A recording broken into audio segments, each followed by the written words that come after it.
There's a redemptive power that making a choice has.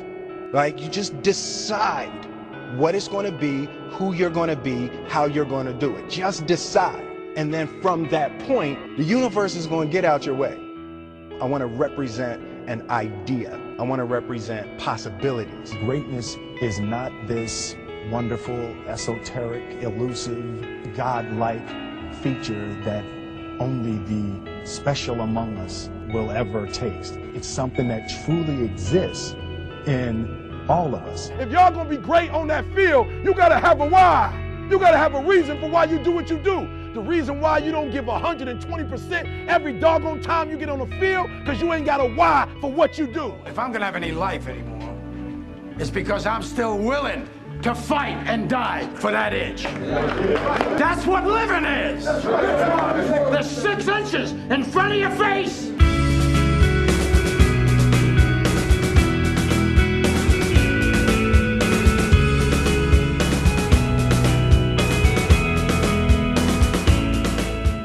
Nick was born in Australia without any arms or legs, yet he lives a life that's more joyful and more fulfilling than most able-bodied people I know. I'm Prince Charming with a couple bits and pieces missing. I fell in love with him the way he is now. I had dated other guys and I had gone for the physical and, you know, but I was tired of that. The moment I met Nick, I was looking for other things.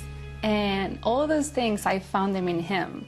So that's when I felt like, wow, you know, he's not only boyfriend material, but he's like, he could be my husband. Funny, when people see me for the first time, it's so cool. You're like, kids freak out, you know what I'm saying? This little boy came up to me and he goes, "What happened?" And I went up to him and I go, "Cigarettes." And there are some things in life that are out of your control that you can't change and you gotta live with. The choice that we have, though, is either to give up or keep on going. I can either be angry for not having arms and legs or be thankful for my chicken drumstick.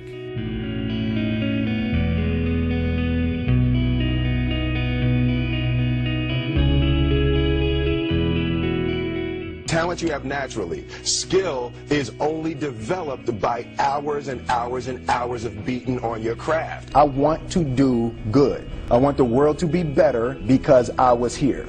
I do believe once you put your mind on going forward on anything, there's almost like a battle cry that goes out in the universe and the world rallies around you. I remember my very first job. It was at a place called Magoo Ice Cream Parlor in Ottawa, Canada. And it was incredibly traumatic for me, and it taught me a lesson that I've never forgotten. It ruled my life in business from that day on. It was my second day working there, and the owner had hired me to scoop ice cream. She said to me, "Get down on your knees and scrape the gum off the floor." And she looked at me like a witch. And I said, "No." And she said, "You're fired. Get out of my ice cream store." Changed my life forever.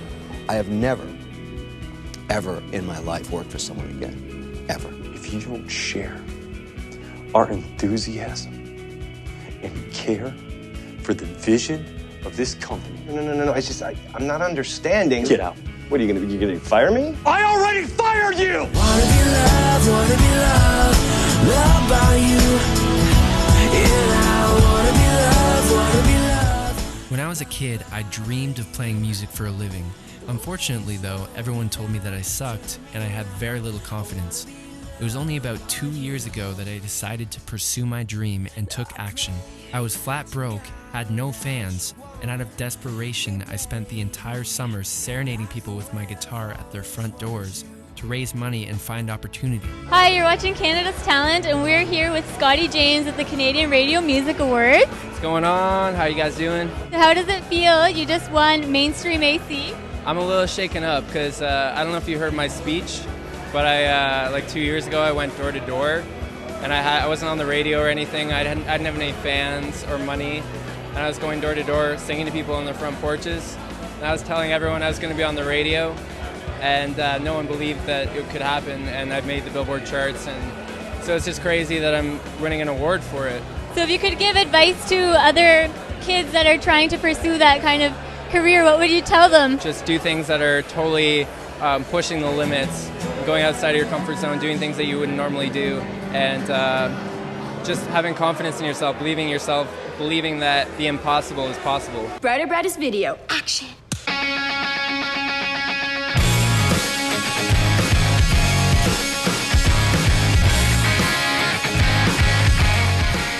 What would you guys say is the biggest dream you kind of hope to accomplish as a band?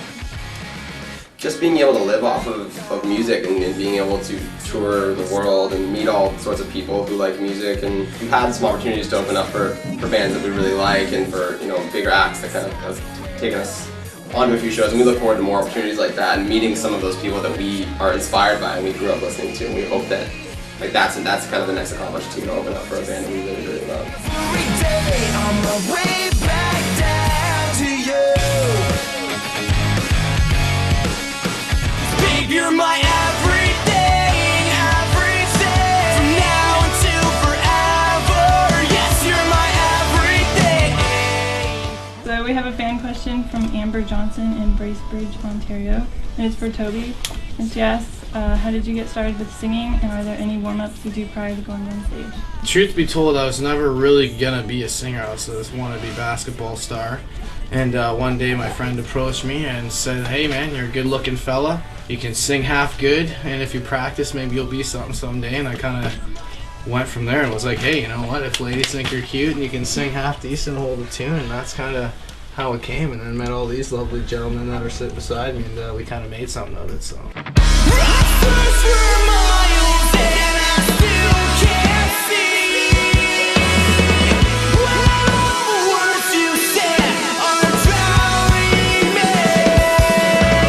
Slow Motion Victory gets the final spot on season 3 of Disband Discovered on Much.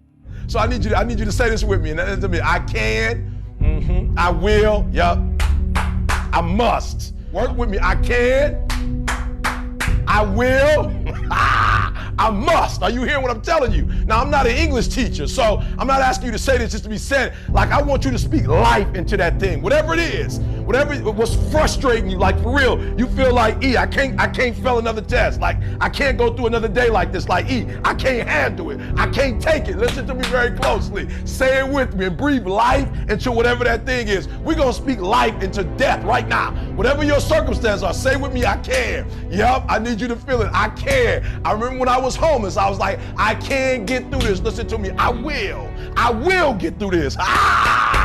Woo! I must get through this. Let me ask you one thing. If you went through your life full of pain, full of tears, and at the end of your life, you actually saved somebody's life, is your life worth living? Is the pain worth someone's life?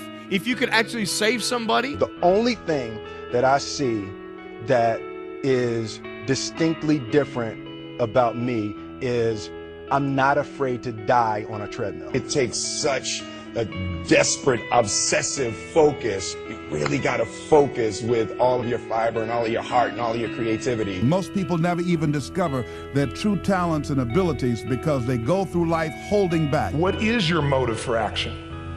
What is it that drives you in your life today, not 10 years ago, or are you running the same pattern? Because I believe that the invisible force of internal drive activated is the most important thing in the world. I'm here because I believe emotion is the force of life. In the process of working on your dreams, you are going to incur a lot of disappointment, a lot of failure, a lot of pain, a lot of setbacks, a lot of defeats.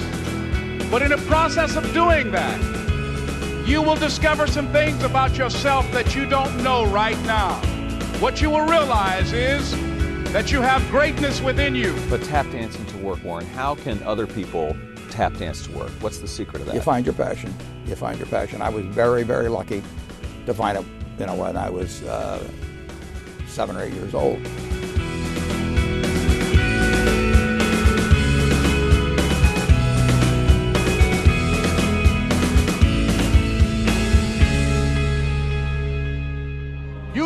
You have to know within yourself that I can do this. Even if no one else sees it for me, I must see it for myself.